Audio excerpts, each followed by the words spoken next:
Hello again to the gunfighting community. Welcome back to Gunfighter Life, the podcast where we talk about gunfighting, guns, weapons, tactics, from real world training and experience, and most importantly, from a Judeo Christian worldview. Because God is always at the top and in the center of everything, and I hope to keep Him that way in my life, and everything that I do in this podcast is no different. Today, before we get into the bio, I'm just going to let you know we're going to be talking about the 1911 platform. The 1911 for gunfighters.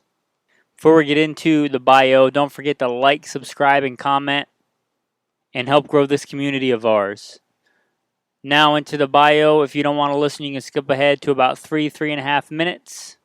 So a little bit about me and who I am. First and foremost, I am a Christian. I make no apologies for that. I grew up in the southeastern United States, what most would consider poor. Grew up hunting and fishing and shooting at a very early age. I joined the Marine Corps at 17. I did combat tours, plural, in Iraq. After that, I was an urban warfare instructor for the United States Marine Corps. After the Marine Corps time, I went to work for LAPD, where I worked regular assignments and more specialized assignments. I've also been a private contractor for the federal government. I've also served the United States Army, both full-time and part-time National Guard. I have been a state rifle and pistol champion in a few different states, a few different times over. I started shooting competitions even before I joined the Marine Corps at 17. I am very blessed to have all those talents, and I am very blessed that God got me through everything that He's gotten me through alive and in one piece and made it back safely when a lot of other good men did not. Not because of anything that I am, but because of who God has made me and because of how much God has protected me and sheltered me. I have served as the commander of a tactical team in a large metropolitan area where our primary job is to stock active shooters. I've hunted and fished all over this beautiful country, everything from whitetail on the East Coast and mule deer on the West Coast, and elk and bear and wolf and exotics, buffalo. I've been a professional hunter and guide, professional firearms instructor, FBI certified, NRA certified, other three-letter government agency certified, professional firearms instructor for a lot of years. And as I mentioned first, the most alpha thing about me is I am a follower of Jesus Christ, the ultimate alpha male. With that being said, we'll get into today's topic. All right, on to today's topic, the 1911. Now, just off the cuff here, a little bit about the history of the 1911. This will by no means be all-inclusive, but for a lot of people, especially people that have gotten into guns in the last couple of years, they likely have gotten into polymer striker-fired handguns, and there's good reasons for that. But a little bit about the history of the 1911. Obviously, the 1911, adopted in the year 1911, it was a development of earlier pistols, even before that, going back to the early 1900s and the turn of the century. Some might call it the world's first modern combat handgun. You might call it the Luger, which came out a few years earlier in 1908. And chambered in 9mm. But either way, the 1911 is a very early and still relevant combat handgun that's well over 100 years old and still in use, still in service today.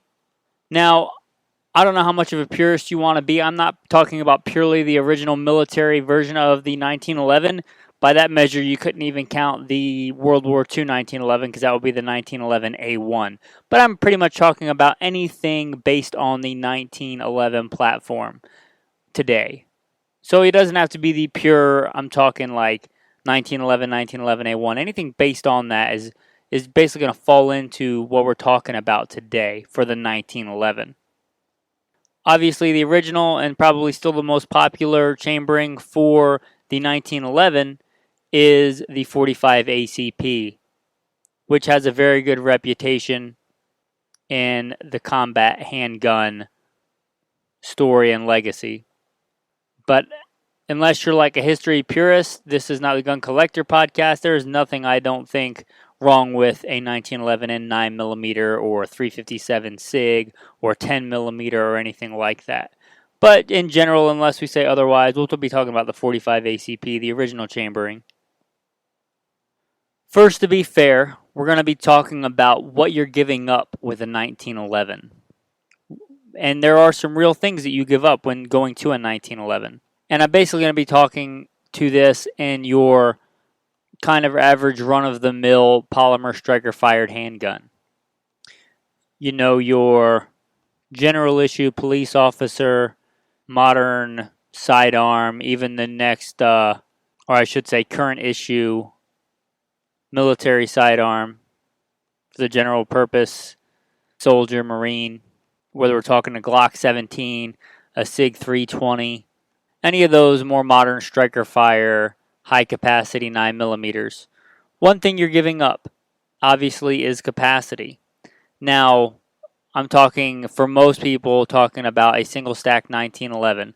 You're talking about a 7+1, 8+1, 9+1, 10+1 in your single stack configuration. Compare that to a Glock 17 or a 19 or something like that, where you're generally talking, 15 to 17 rounds. So you're giving up capacity there. And keep in mind, I have several 1911s, two of which are, if you consider them 1911s, the 2011, the STI 2011s, which are double stack 9mm with a capacity of standard capacity of 21+1 or 26+1. So you can get high capacity 1911s. So if you want to go that route, you're not giving that up. So you have that. Also, unless you're talking about, like I just mentioned, the STIs or some variation thereof with a polymer frame, you're talking about an all steel with whatever kind of grip, all steel except for the grip handgun, which comes in at around 40-ish ounces. So you're giving up some light weight there. You're also giving up ease of maintenance. If you're used to a Glock and you're the kind of person that doesn't really like to maintain stuff and keep up on stuff, you're giving up that ease of maintenance. Way easier to field strip a Glock than it is a 1911. Especially when you talk about a lot of the modern ones with a full-length guide rod and stuff. You don't have to know what I'm talking about. Just know that the maintenance on a 1911 is a little bit more in-depth than the maintenance on something else. So ease of maintenance and a maintenance regimen is what you're giving up. Now, a good, reliable 1911 is going to do fine. And 1911s aren't like polymer striker fire pistols where they just stamp one after another, and they're pretty much all the same. 1911s kind of have their own quirks and differences, but a good general high-end, dependable 1911, you're still going to have to clean every couple of hundred rounds in general. Whereas some people go the entire length of owning a Glock or something like that and not cleaning it or properly maintaining it, and it still works fine. And another thing you're giving up there is the ability to just drop in parts. If you get a Glock and you want a different extractor, you just drop in the extractor. If you want to thread a barrel, you just drop in a barrel. You buy a threaded barrel for your Glock, you drop it in, no big deal. You want a different trigger bar connector, yeah, you got to have some tools and some punches, but you can generally do it, the old saying, the kitchen table gunsmith. You can generally do it at your kitchen table with fairly minimal tools. You want to change out a trigger bar connector or trigger spring or something like that, it's pretty much plug and play, drop in, in that realm. A 1911, not so. Most things on a 1911 require filing and hand fitting or polishing. Whether that's a trigger, whether that's a magazine, extended magazine release, especially a barrel bushing, which you don't even have to worry about on a lot of more modern handgun designs. So a lot of stuff on the 1911 has to be hand fit and hand tuned, an extractor. It's a more involved process of ownership if you're really going to own and train with and trust your life to a 1911. So you're giving that up. Also, what you're giving up is how do I word this? You're giving up the easier training curve of a striker fire polymer handgun. in that it's a little bit more complex manual of arms because you have manual safeties. In fact, you may have 2 or 3 or more manual safeties on a 1911. You have your grip safety, which most modern guns don't have, save the Springfield XD, and then you will have a manual thumb safety, which needs to be trained with and understood. So a little bit more time to train with if you're not familiar with it already. Some might consider the safeties an advantage. Some might be considered a disadvantage. So 6 of one, half a dozen of the other. But just know that it is a thing you generally don't think about or train with a Glock or with a Smith & Wesson M&P or with a SIG. Well, the SIG Army version does have a thumb safety, so I guess it would be similar. But most modern striker fire handguns don't have, I guess, what I would call active engagement safeties, meaning you have to actively disengage them to have the weapon fire. So you might be thinking, okay, well, I'm giving all that up, so why would I get a 1911? Well, let's talk about what you'd be gaining. What you'd be gaining is, like we talked about, that weapon was adopted by the U.S. military in 1911. It's been through 2 world wars. It's been through a lot of police service, a lot of specialized unit service, and a lot of competition shooting. It is a favorite and still remains a favorite, or its derivatives a favorite in competition circles. All that lineage, all that refinement over the years gives you a very well refined, very good system with all that long pedigree and all those different things that can be done to it. The number one thing I think you get is shootability. Most people shoot a 1911 better than most other handguns. And again, that's my personal opinion based on years of being a professional firearms instructor. Shootability of the 1911 for most people, because it's a single stack, because it has that single stack magazine, it fits most hands well. I think that most modern double stacked handguns people usually buy because what's on paper. Oh, this holds X amount of rounds, it must be better. This holds 2 more rounds, it must be better. But there's a cost for that. If you have giant, large hands, maybe not an issue. But if you have medium to small hands, especially smaller statured people or females that tend to run smaller hands, generally they will hold on to a single stack better. And like we talked, that lineage, you can get different triggers of not that necessarily affect the trigger pull weight or anything like that, or the making of the trigger or anything in that nature, but they will affect the length from the back of the handgun to the front of the trigger, which needs to fit your hand properly if you're going to become proficient, professional gunfighter, professional shooter, or even just somebody trying to master a skill. That is very important, that measurement. And a lot of times for a double-stacked modern polymer handgun, that's bigger than a lot of people can deal with. And the trigger on the 1911, I won't say like no other because other guns have copied it and it was based on other guns, but unlike the vast majority of other handguns that have a trigger that pivots on like a hinge, if you think of most triggers on most guns, the 1911 trigger goes straight back in line. And if you're talking about precision, that is important.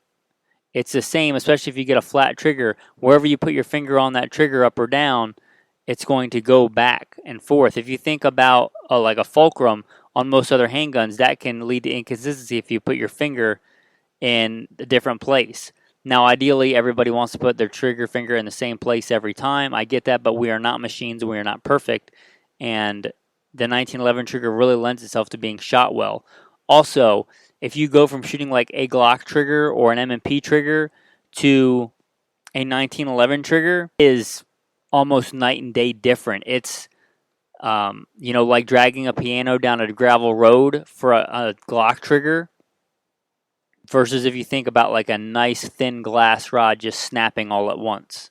And a 1911 trigger just clean and crisp and just smooth.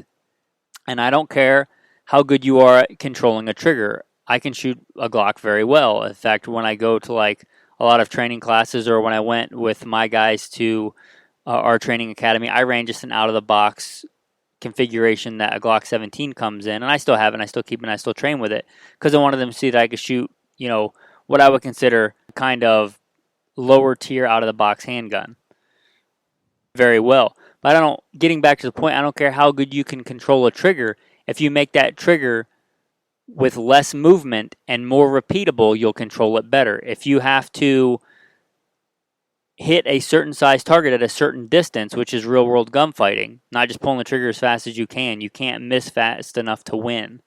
If you're trying to hit a certain target at a certain distance, however fast you can manipulate a long, gritty, slow trigger, you can manipulate a 1911 trigger faster or more accurately or both in the same amount of time. And you might say, yeah, but I can put an aftermarket trigger in my Glock or M&P, and you can.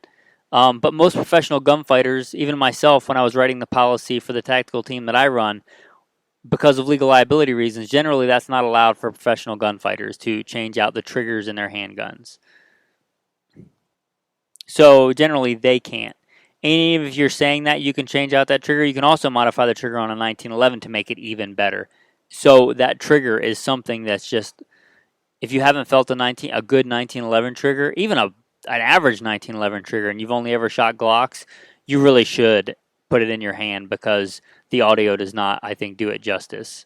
So you're getting that shootability. You're getting that phenomenal trigger. And here's another thing that you're getting that's really important to the gunfighter. You might be giving up capacity, but you're getting a fast first round hit.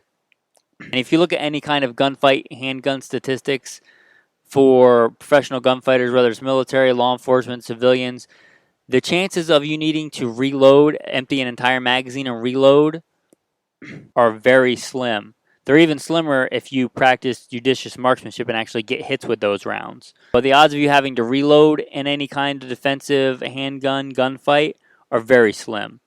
The odds of you needing to get a fast, accurate first round hit are almost 100%. I say almost because sometimes you pull out your gun because a deadly force situation is authorized and what is necessary and prudent. But before you can pull that trigger, the person gives up or, drops their weapon or somebody else shoots them first or whatever the case may be. They shoot themselves first. So I won't say 100%, but it's much, much more likely that you're going to need to get a fast first round accurate hit with your handgun than it is that you're going to have to reload. And you get, in general, for most people in my training and experience, you get a faster first round hit with a 1911 platform. Like I said, I don't care how fast you manipulate a trigger and how well you manipulate it. If you minimize the amount of travel that it needs and the amount of take-up that it needs and the amount of trigger prep that it needs, you'll do it faster and more accurately. So you're gaining that fast first round hit, which very likely will buy you, I won't say very likely because I don't have stats on that, but it's very possible that it will give you more time to get second, third, and fourth round hits, which statistically seem to be far more important than being able to dump 17 rounds without needing a reload. The other thing that you're gaining is accuracy. Accuracy. Now, a lot of people will say, well, most handguns are more accurate than 99% of whatever, blah, blah, blah, people that will ever shoot them. This is not, average shooter podcast. This is not go out on the weekends with your buddies and just dump rounds downrange podcast. This is gunfighter life. You should be striving to be the best shooter you can be. The talents and gifts that God's given you to strive and be better with them. For Jesus says, to he who has, more shall be given, and he will have an abundance. Take the talent from him. New Living Translation, to those who use well what they are given, even more will be given, and they will have an abundance. But from those who do nothing, even what little they have will be taken away. And we should all be using the talents we're given and trying to be better with the talents God's given us and appreciate them and hone them and refine them as a strong, dominant man in all areas of our life. Knowing God first, knowing yourself, knowing your weapon, striving to use those talents. And you may get to a point where that Glock, that M&P, that whatever is holding you back. You may get to a point where you can shoot more accurately than, I'm just pulling a number out, 4 inches at 25 yards, which is what may be what your Glock 19 can do. So the 1911 is accurate times 2. It's accurate in its mechanical accuracy, especially high-end 1911s can be very, very accurate. In fact, a lot of Wilson Combat 1911s, their website says they guarantee for a lot, not all their models, but a lot of their models in 1-inch group at 25 yards. Also, accuracy in shootability, accuracy in your ability to shoot it well. So you're gaining that. The next one I'll throw in there is kind of not quantifiable in any real way and probably completely subjective. But 1911s, talking about for me, it seems that 1911s, I don't know the right word to use for it, have a lot more character. Something about the fit and finish of a nice high-end 1911 where everything's metal on metal, except for the grips, and it just fits together like a finely tuned machine where everything just locks up tight and you have confidence in that machine. That's something that I don't get with a Glock 19 or something like that. Doesn't mean I don't like Glocks. No, I like Glocks. I own a couple of Glocks. In fact, one of my General CCW guns, one of my go-tos, probably not one of my most common go-tos, but one of my general go-tos is a Glock 26. It's a great gun. Obviously, it's proven reliable or I wouldn't carry it. Okay, so we've talked about what you're giving up with the 1911, what you're gaining with the 1911. Let's talk about whom I might not recommend to have a 1911 and who I might recommend to have a 1911. Okay, so if I were deploying to, Afghanistan or going back to Iraq, would it be my first choice? No, probably not. Why? Because those can be very nasty, unforgiving, dirty environments. And the 1911 requires a higher degree of maintenance, which we discussed. And also, if I'm a soldier or Marine deployed, if I'm infantry, unless I have some kind of specialty like I was an assaultman in Iraq and I was issued a pistol, most of the time, it's a backup weapon for you. It's not your primary weapon. So it wouldn't be my first choice, but if I was going there and you issued me a nice high-end 1911, like some specialized units still have access to in the military, I wouldn't turn my nose up at it. I wouldn't feel like, oh man, this thing. I'd be perfectly happy with it. It just wouldn't be my first choice, nor would I recommend it as a first choice for like a general issue, average soldier, average infantry, or combat MOS weapon for most soldiers and Marines. But for the more specialized guy, yeah. If you said I was deploying in a more specialized role, kicking down doors, things like that, would I take a nice high-end 1911 with a rail and a light on it? Absolutely, I would. Who else would I not recommend a 1911 for? If it's your first handgun, if it's going to be your first handgun that you go out and buy, and your goal is not just to collect it for historical purposes, but like to actually use, and you're going to get a handgun, I wouldn't recommend the 1911 for a first handgun. It's a mechanically more complex machine to maintain and field strip and work on. You may decide precision rifle is your thing and you're going to have a handgun because you're a red-blooded American and everybody should have one and concealed carry, but it's not going to be your main focus. You're going to dedicate yourself to mastering long-range precision shooting, which is a hard discipline to master, and the handgun is just a side backup tool for you. I probably wouldn't recommend the 1911 for you. For something like a downed pilot in a survival scenario, I probably wouldn't give them a 1911. Why? Because their main part of their job requires a big, large, complex machine that they should be striving to master, i.e. a aircraft. And unless they're just going to do it on the side to take it upon themselves to be a master handgun shooter, they're probably not going to wring out the benefits of the 1911, and that's not their primary job. The odds of them getting shot down are low, and the odds of them getting shot down and they're having to use their handgun for survival is pretty low. And like I said, unless that pilot's willing to train and master that weapon on his own, I wouldn't recommend the 1911 for that. Okay, so who would I recommend the 1911 for? Or who is best served by a 1911? In my opinion, obviously the history guy. The guy that wants like a still effective combat handgun but really loves history, that really wants like a historical, tie to the past, something like that. Obviously the 1911 fits that niche. It is obviously a historically relevant firearm. It is obviously still combat effective. Also for the person that is good with machines, is good with mechanics, and appreciates a high-tuned, high-end machine. The guy that likes having his firearms tuned just right, I'd say the 1911 would be a good choice. The person that has maybe trained with, and maybe this is you, has trained with a Glock or an M&P, or take your pick, a SIG 320, and you've become good and proficient with it, but you want to take your shooting to the next level. That shootability of that 1911, you've probably learned quite a bit about handguns in your training with the other handguns, and you want, like I said, to take your handgun shooting to the next level, that 1911 might be the right choice for you.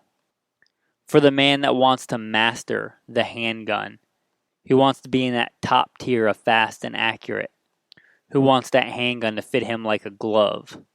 For that professional gunfighter that wants to get that first round hit on target quickly with precision, I'd recommend the 1911. And lastly, that I can think of, somebody that wants a dual purpose protection and hunting handgun. Now, hunting is a hard skill to learn. If you're trying to get into hunting, a handgun is not the way to do that. But if you're a very good hunter and a very good handgun shooter and you want like a dual purpose, a 1911 and 10 millimeter or 357 SIG or even 45, like I said, that shootability, that first round, which hopefully in hunting is all that you need, quick hit, the accuracy, for someone like that, a 1911 makes a lot of sense. So, maybe some introspection. See if a 1911 is right for you. May cost a little bit more in time, both in manual of arms and maintenance, and in actual cost, because a good, finely built 1911 might set you back a little bit more. But you might check it out and realize that there are other guns out there than your striker-fired polymer, high-capacity plastic polymer handguns. What is that quote from Star Wars? A more elegant weapon from a more civilized age? Well, I don't know about the more civilized age thing because World War I is pretty brutal, but definitely an elegant weapon. A powerful, deadly, highly tuned, elegant machine. So maybe that appeals to you, and maybe not. Maybe you think, I'm going to stick with my Glock. And that's fine. Whether you like 1911s or not, whether you're going to get a 1911 or not, I hope that you either way like, subscribe, and comment. If you like this podcast, you may like some more important ones we do. Simple Man Sermons, the preachings of a simple man called by God to share the good news of Jesus Christ. Also the Alpha Male podcast, where we talk about being an alpha male in today's society where so many things are trying to keep men from being strong, dominant men that they were created to be. You may check those out. You can find all of those under the umbrella of goodshepherdtraining.com. Goodshepherdtraining.com, Good Shepherd Training on Instagram if you want to check out some visual stuff. Good Shepherd Training on Facebook. Good Shepherd Training on Patreon.